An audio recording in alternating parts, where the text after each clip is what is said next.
Okay, good morning students, 'no. Karamihan sa inyo mababa yung mga score sa reading, okay? Bakit? Tsaka minsan sa listening din, bakit? Kasi nga nahirapan kayo sa paraphrasing, okay? Ba't kayo nahirapan sa paraphrasing? Kasi makikitid yung bokabularyo ninyo. Bakit makitid ang bokabularyo niyo? Kasi 'di naman kayo nagbabasa, number one, dahil yung trabaho niyo hindi naman kailangan magbasa. Tapos yung iba hindi rin mahilig magbasa.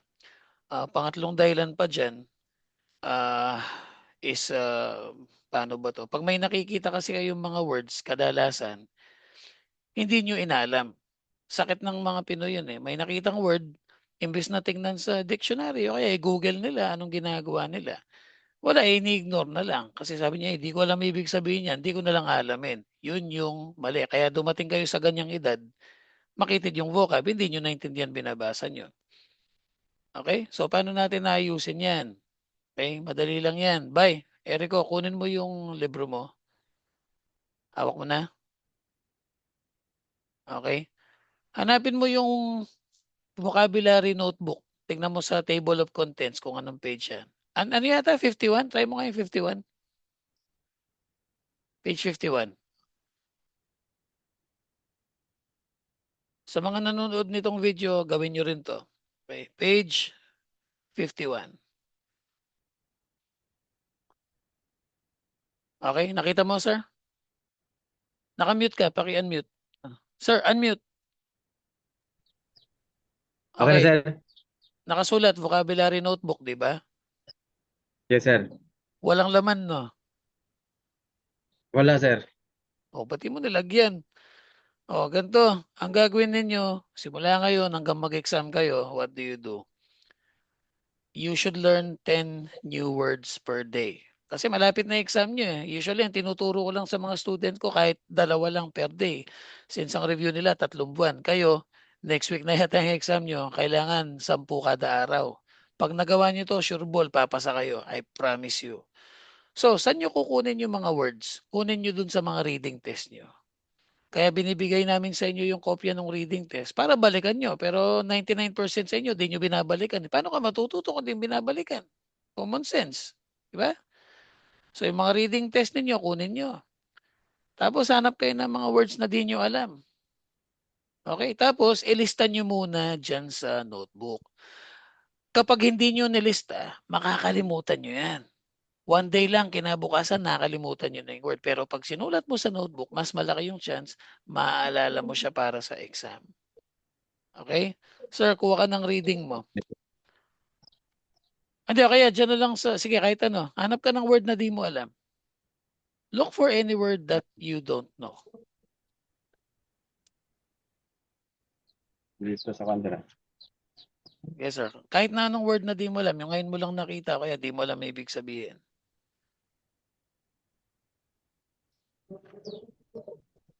Yung nasa,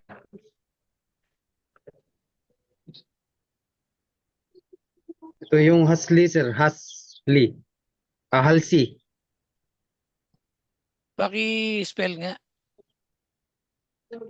Halsey. Halsey. Halsey. Capital ba siya? Yes, sir. Sir, lugar yan eh. O Capital kaya, H, sir. sir, lugar yan o kaya pangalan. Lugar ba to, sir? O kasi naka-capital letter. Di ba pag capital letter, pangalan yan?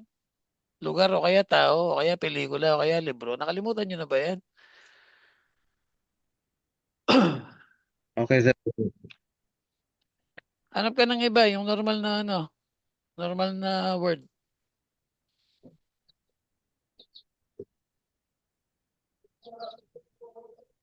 Yung hindi capital.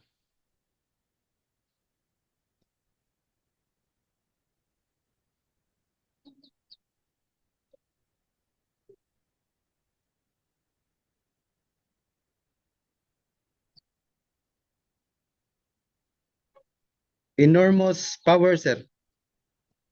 Alin dun sa dalawa? Dalawa yung binigay mo sa akin. Enormous. Enormous, hindi mo alam ibig sabihin niya. Hindi, sir. Okay. So, ang gagawin mo muna niyan, ilista mo sa ano, ilista mo sa Sa notebook. vocab, Sige. sir. Sulat mo. Sige. O yung mga nanonood, gawin nyo rin to para sa inyo lahat to. Hindi lang para kay Erico.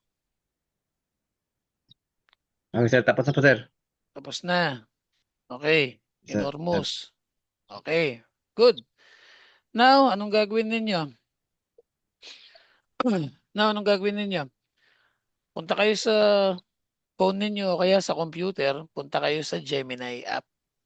AI. Okay. Parang chat GPT pero mas gusto ko to. Okay. Kita nyo to, Gemini? Nakikita mo ba yung screen ko, sir? Yes, sir. Okay. Tapos, naka-phone ka, no? Yes, sir. Nakapoon lang ako, sir. Di ba kayo sinabihan na maghanap ng mas malaking screen? Wala, sir. Wala, sumubok ka ba?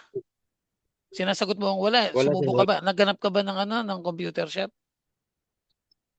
Maraming mga bata doon, sir. Ano, sir? Eh, no ngayon, wala kaming pakialam. Pwede ka naman mag-headset. O hindi ka pa man sumubok, nagdahilan ka lang eh.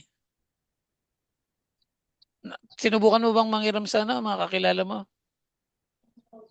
Hindi, sir. Hindi lang O hindi. magpahiram, sir. Nare-realize mo ba kanino yung kulang? Akala ko ba gustong Ano? makaalis? Binigyan na nga kayo ng advice, di nyo pa gagawin.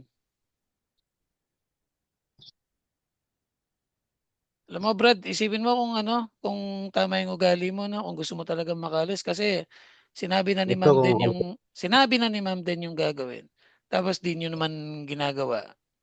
Puro dahilan binibigay nyo. Kaya minsan, kasalanan nyo rin, ba't kayo bumabagsak eh. Alam naman namin anong kailangan gawin, di kayo nakikinig.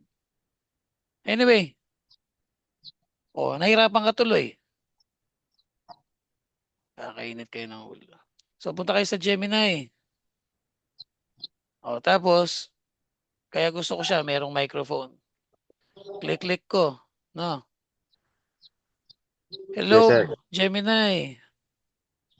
Tulungan mo ko. Hindi ko alam ang ibig sabihin ng enormous. Nagsalita lang ako. Di ko tinype, di ba? Tingnan mo, sir. Anong sagot niya?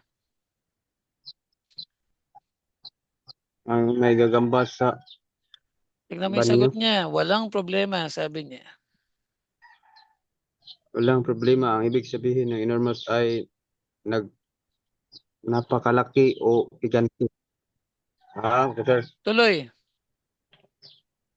Parang, Parang ganito. May nakita akong enormous na gagamba sa banyo. Sir. Ibig sabihin, napakalaki o higanti ang gagamba na nakita sa banyo. yan. Di ngayon, alam mo na yung ibig sabihin. Tuloy pa Yes, natin. sir. Bigyan mo nga ako ng Enormous. synonyms ng enormous.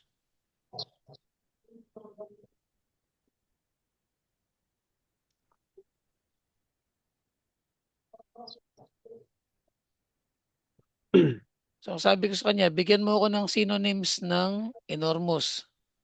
Ang ibig sabihin ng synonyms, sir, yung kasing kaparehong kaulugan. Yes, sir. Basahin mo.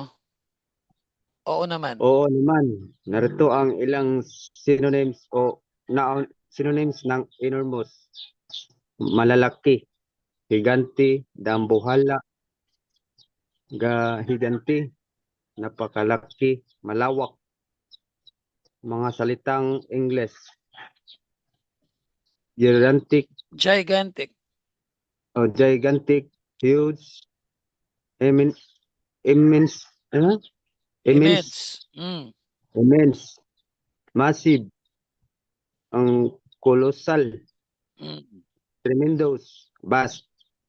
Ayan, alam mo na ngayon sa test kasi ganyan lang gagawin nila, papalitan lang nila, di ba?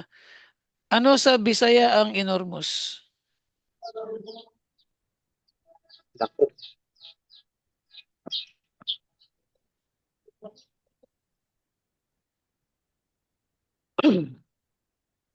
Ayun, dako kaayo, dakong dako, labihan ka dako. Mali yata yung pronounce ko. Okay. Higante, dambuhala. Yan sir, kahit Bisaya, ma-explain niya sa'yo. Okay? Yes, sir, yes, sir. Kasi, kaya lang naman kayo bumabagsak sa reading, makitid yung bokabularyo ninyo. So, anong gagawin? palawakin. So anong gagawin mo, sir? Kunin mo yung mga lumang reading test mo. Okay? Hanap ka ng words na di mo alam, ilista mo sa vocabulary notebook. Ilan ang ililista mo kada araw? 10, sir. 10 hanggang mag-exam ka. Tapos, paano mo malalaman yung ibig sabihin?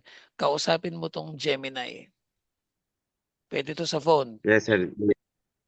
Gemini.com.